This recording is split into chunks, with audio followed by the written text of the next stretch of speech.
Some caves in Australia aren't dangerous because of legend or atmosphere. They're dangerous because of a documented, verifiable body count, sudden structural collapse, or conditions that have already killed trained, experienced people doing everything right.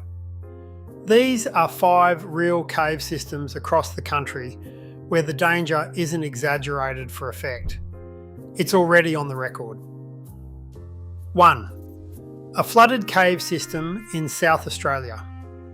In a limestone region in South Australia sits a genuinely brutal statistic. 13 confirmed diver deaths across 6 separate cave diving incidents between 1969 and 1983. The single worst of these happened in 1973, when 4 divers entered a flooded cave intending to push beyond its already mapped sections. They went further than their training and equipment could safely support, entered without a properly maintained guideline back to the surface, became disoriented in total darkness, and drowned once their air supply ran out before they could find their way back. Their bodies were recovered over the following year in an operation that permanently reshaped how cave diving is regulated in this country. This region's danger has become well known enough that at least one local cave carries a blunt, unofficial nickname referencing death itself. The 1973 tragedy led directly to the founding of Australia's National Cave Diving Association later that year, introducing the mandatory guidelines, buddy systems, and formal training standards that now govern every legal cave dive conducted anywhere in the country.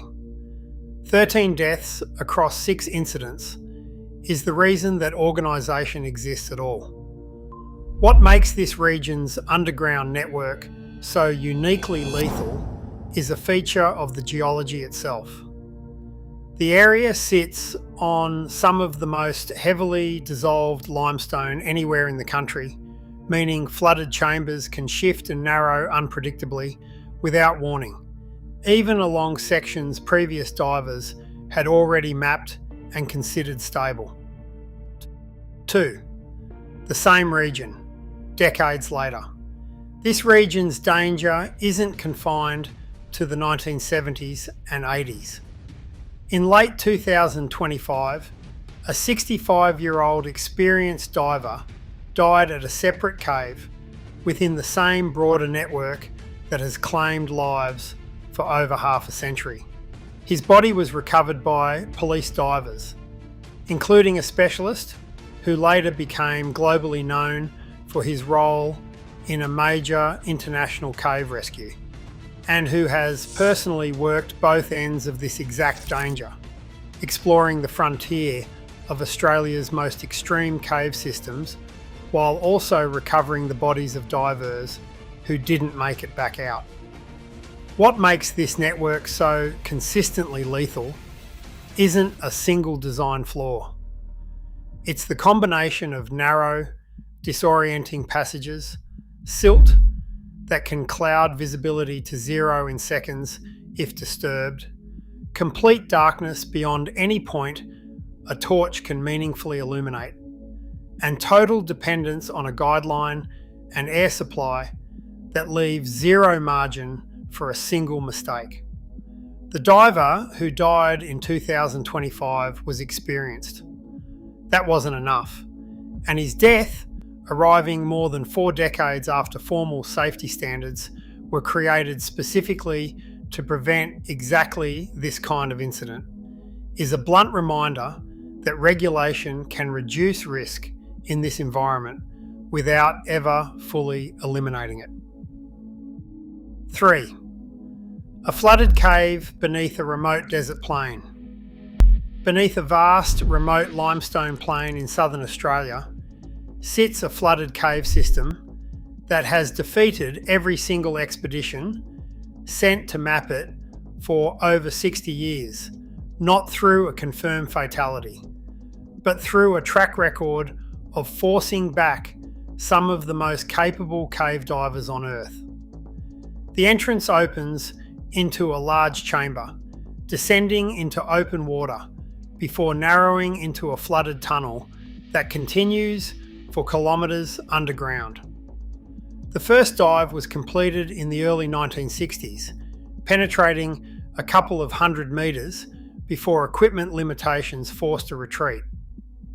Records were broken and rebroken over the following decades by international and Australian teams alike, most recently using advanced diving technology to map sections that had never been documented before. Every single expedition has ended the same way, not because the cave came to an end, but because the diver's air, equipment, or physical limits ran out first. This cave has been closed to public access for over a decade due to unstable rock at the entrance.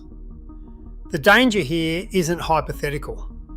It's the same category of extreme risk: sediment-clouded water, total darkness, complete dependence on a guideline home that has already proven fatal in a geologically similar system elsewhere in the country. 4. A remote boulder field with a century of disappearances. In a remote part of northern Queensland sits a landscape unlike anything else on this list. Not a single flooded passage, but an entire field of enormous dark boulders, riddled underneath with a genuine cave network of gaps, tunnels, and collapsed spaces between the stones. Sacred to the region's traditional custodians, who maintain specific warnings about entering the area, this site has a documented history of more than a dozen disappearances since the 1870s. What separates this site from a straightforward cave diving fatality is how the danger compounds on itself. Several of the documented disappearances involved experienced searchers who vanished while actively searching for earlier missing persons, meaning the site has, on more than one occasion, claimed the very people sent in to find someone else. Researchers have documented a genuinely dangerous internal cave network beneath the boulders, along with unusual thermal variation that can disorient anyone moving through the area for an extended period. No single explanation fully accounts for the specific pattern and frequency of disappearances recorded here. Unlike the flooded systems on this list, this site's danger doesn't announce itself. There's no obvious water hazard, no visible drop, nothing that immediately signals risk to someone walking through the area on a warm afternoon. That absence of any obvious warning sign is, according to those who study the site, part of what has made it so persistently dangerous across a century and a half of documented incidents.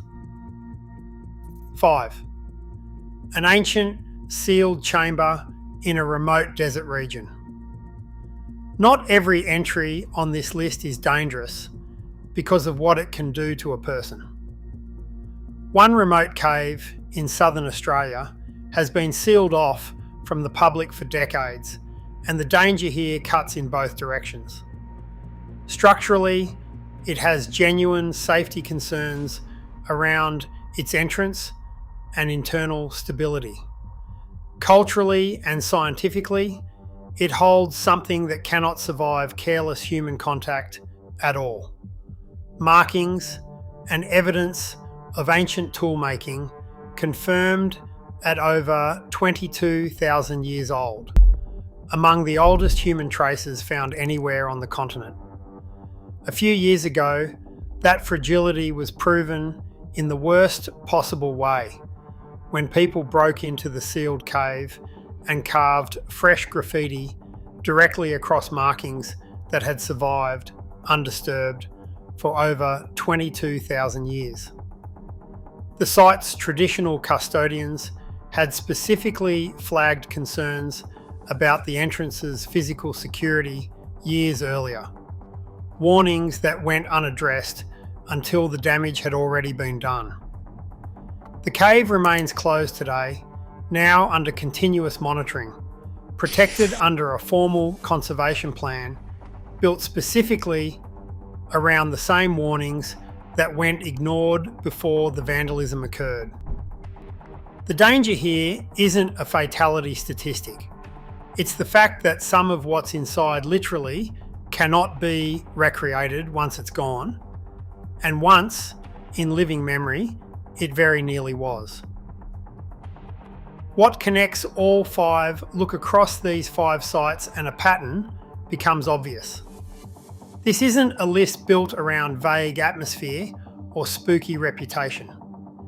Every entry here has a documented, verifiable event attached to it. 13 confirmed deaths across one region's cave network since 1969. A fresh fatality in that same region in 2025. 60 years of expeditions turned back from a single desert cave without exception. More than a dozen recorded disappearances at one remote site, and irreversible damage inflicted on 22,000-year-old markings in a single night elsewhere in the country. What these caves share isn't a curse or an unexplained phenomenon. It's the same underlying reality repeated in different forms. Total darkness, extreme remoteness, an almost complete absence of margin for error, and in more than one case, the same small handful of divers and rescuers showing up across multiple sites, exploring the frontier of one cave system while recovering the dead from another. It's worth sitting with how small that circle of people actually is. Australia's most extreme cave environments are, in practice, managed and explored by a genuinely tiny number of individuals with the training to attempt it at all, meaning the same names keep reappearing across decades of incidents precisely because so few people are ever in a position to be there when something goes wrong. Australia's most dangerous caves aren't dangerous because of what might be lurking inside them. They're dangerous because of what's already, verifiably, happened there, and in one case, what almost happened to something that can never be replaced.